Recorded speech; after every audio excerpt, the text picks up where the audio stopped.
Michael was as everyone knows, a very phenomenal performer.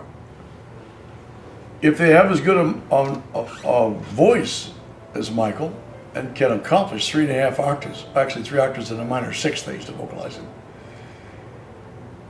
And with all that dancing, 21, 22 songs, full out dancing and maybe a couple of ballads.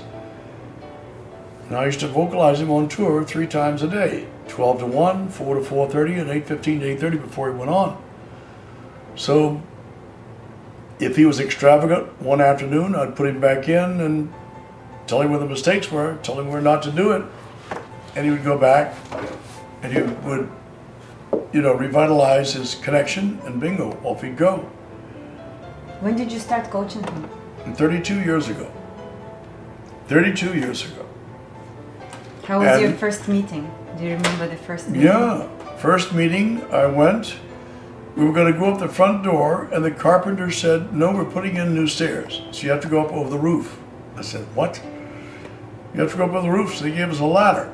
We crawled up the ladder, walked across part of the roof, and there were a couple of steps up and there was a door.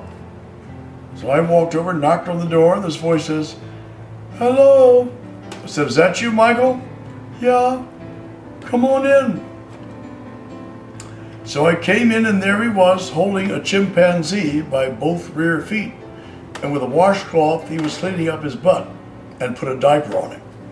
That was my first meeting with Michael. It's very interesting. And I taught him in his bedroom all the time because he was very comfortable there and he had all of his toys and things like that around him.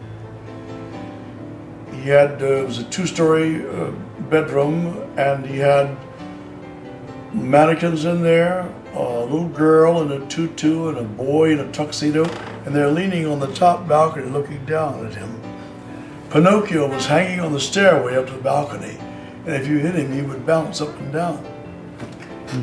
And I'd be in there vocalizing Michael on the piano, and the chimpanzee would hit Michael on the shoulder and then push Pinocchio, who would go up and down, and then he would clip me on the shoulder.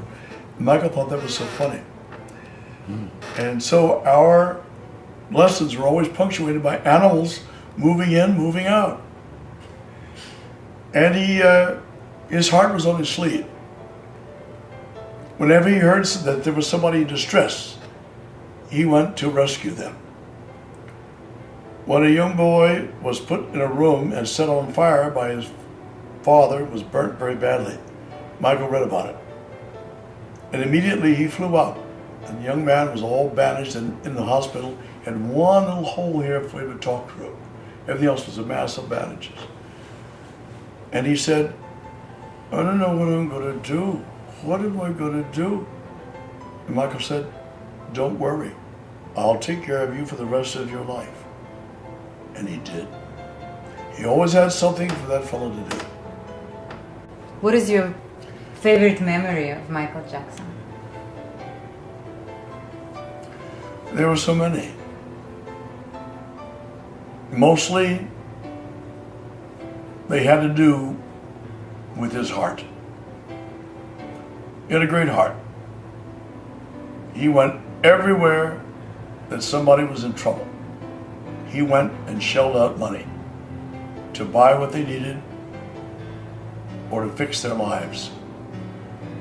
He went to that little boy, Ryan White, who was given a transfusion of bad blood and got AIDS. He went and buried a young baby that was drowned because her mother threw her off because the father had walked away, no way to feed her. So that baby was thrown in the river, or whatever, off the bridge. And the little brother was thrown in the bridge and the woman jumped in. But somebody was able to get the mother and the other child, but the baby was drowned. Michael read about it immediately. He went down to Long Beach. And they was waiting for the funeral. So the father had come back. We saw the trouble he'd caused. And in a way, his infant son's death or whatever. And someone said, why isn't this funeral started? He said the person paying for it hasn't gotten here yet. About that time, up came a limo, and who stepped out? Michael. No matter where we were in Liverpool.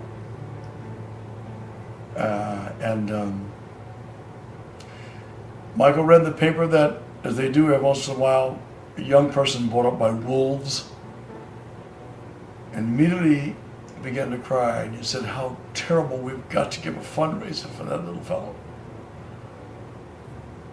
You know? And people were constantly trying to get money out of him. He was accused by a young boy of molestation, and when the trial was over, he was acquitted, and later on, the boy admitted that his father had talked him into that, talked him into saying that, and that it wasn't true. And then later, the father committed suicide.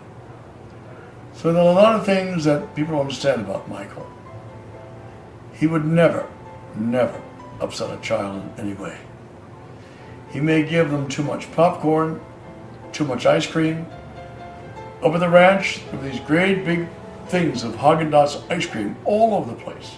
Out in the parking lot, in the soda fountain. I used to go out there early with no breakfast, just to go to the soda fountain and have a big dish of Haagen-Dazs for breakfast. And every year we would take all the kids and the parents up to Neverland Ranch. And the parents would come over to me. I'd be sitting there watching it because I'd been through all that, known it for a long time. I was with him when he bought that place. And they would come up with tears in their eyes and say, "Where have you taken us?" And I've taken you to your childhood. I've taken you to Neverland. This is where Peter Pan is.